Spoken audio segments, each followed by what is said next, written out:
عالم کا امتحان اس کے علم کی کثرت سے نہیں ہوتا، بلکہ دیکھنا چاہیے کہ وہ فتنہ انگیز باتوں سے کیسے بچتا ہے۔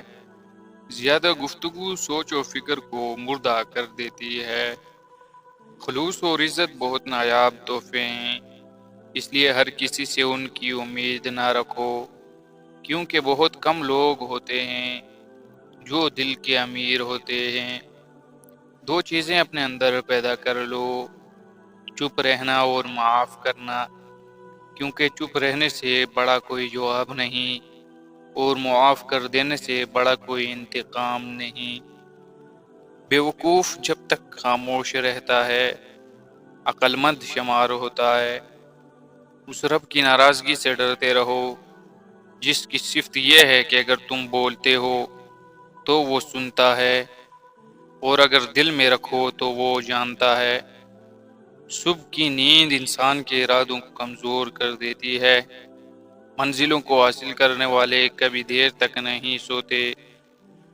کام شروع کرو اللہ کے نام کے ساتھ، اور کرتے رہو اللہ کی مدد کے ساتھ، اور ختم کرو اللہ کے شکریہ کے ساتھ، کیونکہ اللہ کی مدد کے بغیر کوئی بھی کام تکمیل تک نہیں پہنچ سکتا۔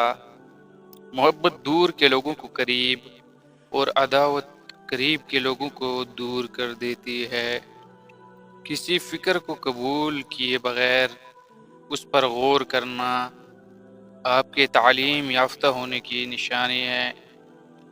جو شخص بہانہ بنانے میں بہت اچھا ہو وہ کسی اور کام میں اچھا نہیں ہو سکتا۔ بے وقوف آدمی کا اصل المیہ یہ ہے کہ اس کی کوئی حماقت آخری نہیں ہوتی۔ شیطان کی کامیابی کے لیے یہی کافی ہے کہ خیر و شر کی کشمکش میں اچھے لوگ کچھ نہ کریں۔ بہترین انسان وہ ہے جو مسائل حل کرتا ہے، اور بدترین انسان وہ ہے جو مسائل پیدا کرتا ہے۔ تین کام کسی کے دل میں آپ کی عزت کو بڑھاتے ہیں۔ نمبر 1 سلام کرنا، نمبر 2 کسی کو جگہ دینا، اور نمبر 3 اچھے نام سے پکارنا۔ وقت کی بربادی کی سب سے بڑی وجہ اس کام کا آغاز ہے جسے آپ پورا نہ کریں۔ آج خدا کے نام پر ہر چیز کی طرف بلایا جا رہا ہے سوائے اس چیز کے جس کی طرف خود رب نے بلایا۔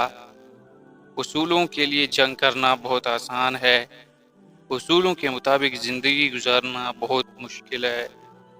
اگر آپ مسائل سے نجات پانا چاہتے ہیں تو انہیں حل کرنا شروع کر دیں۔